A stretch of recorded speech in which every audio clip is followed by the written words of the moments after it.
हाँ तो दोस्तों, बजाज होल्डिंग के क्वार्टर 2 के रिजल्ट के बारे में हम इस वीडियो में बात करेंगे और जानेंगे कि वो आपको बजाज होल्डिंग के अंदर इन्वेस्ट करना चाहिए या नहीं। चलिए शुरू करते हैं। तो देखिए, जो इनका मेन बिजनेस है यानी कि जो लैंडिंग वगैरह का बिजनेस है, जो प्रॉपर्टीज वगैरह ये रेंट पे देते हैं, तो वहाँ से जो इनको रेंट मिलता है, तो वो इनका जो मेन बिजनेस है। अगर हम वहाँ से अगर रेवेन्यू की अगर हम बात करें तो 51% का रेवेन्यू ग्रोथ हमें वहाँ देखने को मिला है और 147 करोड़ का यहाँ पे कंपनी का टोटल रेवेन्यू इस क्वार्टर में आया है। अगर प्रॉफिटेबिलिटी की बात करें तो 53% से यहाँ पे कंपनी का नेट प्रॉफिट बढ़कर 1198 करोड़ का यहाँ पे कंपनी का टोटल नेट प्रॉफिट आया है।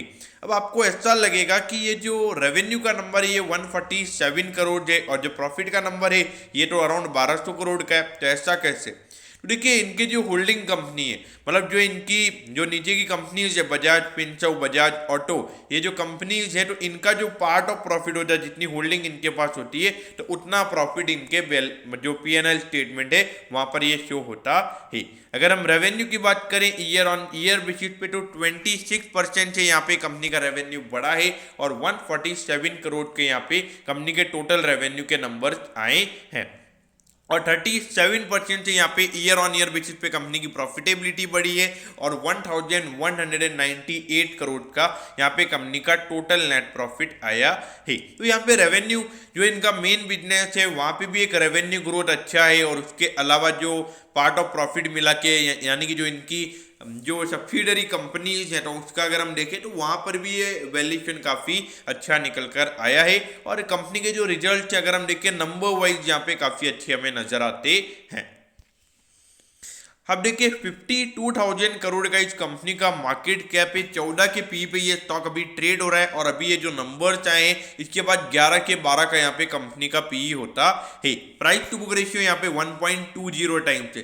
लेकिन देखिए, लगातार जिस तरीके से अर्निंग्स बढ़ रही है बजाज ग्रुप की अगर हम बात करें तो वहाँ पे तो वैल्यूएशन पॉइंट ऑफ व्यू से वहाँ पर कोई भी इश्यूज नहीं होंगे।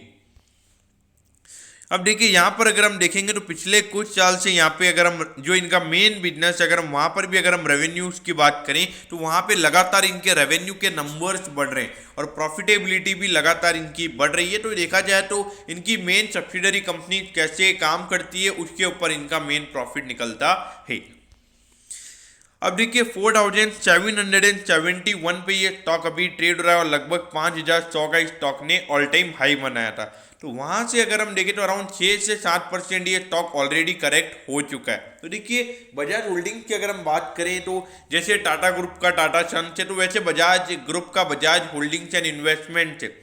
तो यहाँ पर अगर आप देखोगे तो बजाज ऑटो इनकी जो कंपनी है ये काफ़ी अच्छे से काम कर रही है। बजाज फिनसर्व ये जो इनकी सब्सिडरी कंपनी ये काफ़ी अच्छे तरीके से काम कर रही है। तो यहाँ पे इनकी जो दो मेन कंपनी जो वो अच्छे तरीके से काम कर रही है। उसके अलावा जो बजाज हेल्थ केयर वगैरह है तो वहाँ पर वो कम और बजाज इलेक्ट्रिकल से तो वो कंपनीज भी अच्छे से काम कर रही है। तो there is no doubt about that, हर बजाज कंपनी अच्छे से काम कर रही है। तो at the end Bajaj holding के जो रेवेन्यू के नंबर्स हैं वो उसी से डिराइव होते हैं। तो मेरे ख्याल से कोई इशूज यहाँ पे longer horizon point of view से मुझे नजर नहीं आते हैं। और वैल्यूएशन पॉइंट ऑफ व्यू से अगर हम देखें तो कोई महंगा ये स्टॉक नहीं है, एक अच्छे वैल्यूएशन पर ये स्टॉक मिल रहा है। तो दोस्तों, मैं होप करता हूँ कि बजाज होल्डिंग के क्वार्टर 2 के नंबर्स के बारे में आपको सब कुछ पता चल गया होगा।